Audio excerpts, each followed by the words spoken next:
This is the WJHS-TV Channel 25 News Update. I'm Stephen Prather. Indiana schools stand to lose more than $150 million in the year 2010 because of proposed caps on property taxes. State officials say urban school districts like the Greater Clark County schools are being hit hard. State Senator John Brodden of South Bend said school districts that are losing revenue because of the caps should get state general fund money to make up for the reduction. The Senate is considering a bill that would phase in property tax caps called circuit breakers. By the year 2010, property tax bills would be limited for homeowners to 1% of their home's assessed value, with a 2% cap for rental property and a 3% limit for businesses. The caps are projected to reduce property taxes by about $600 million, money that schools otherwise would be able to collect. The demolition of the RCA Dome in Indianapolis will begin this spring. Demolition will take about 6 months. Sabre Demolition Corporation of Baldwinsville, New York, was the winning bidder for the work under a $3.5 million contract. Indiana Stadium and Convention Building Authority Executive Director Fred Klipsch says the company will use traditional demolition methods such as wrecking balls. Explosives may be used to remove parts of the dome's concrete ring. The RCA Dome was built in 1984 for $80 million.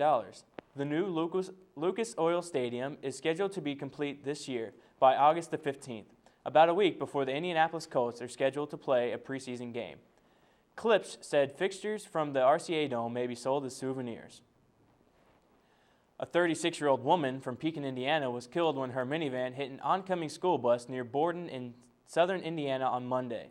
State police say that they don't know why Cheryl L. Anderson drove over the center line on Indiana 60. There were no students on the West Clark Community School District bus. Police say the bus driver, 66-year-old Anna Marie Klein of Floyd Knobs, had minor injuries. A coroner pronounced Anderson dead at the scene. Fire destroyed a home in southern Indiana on Monday. Firefighters from 2 fire departments responded to the large house fire around noon in Bethlehem, located about 10 miles from New Washington in Clark County. No injuries were reported. The interior roofing of the house collapsed and the house was fully engulfed in flames. Fire officials say the home, located on 2nd Street, sits close to the Ohio River's edge, so winds coming off the water fanned the flames, making it tough to put out the fire. At one point, crews had to truck water to the scene in tankers. Firefighters from New Washington and Charlestown battled the blaze.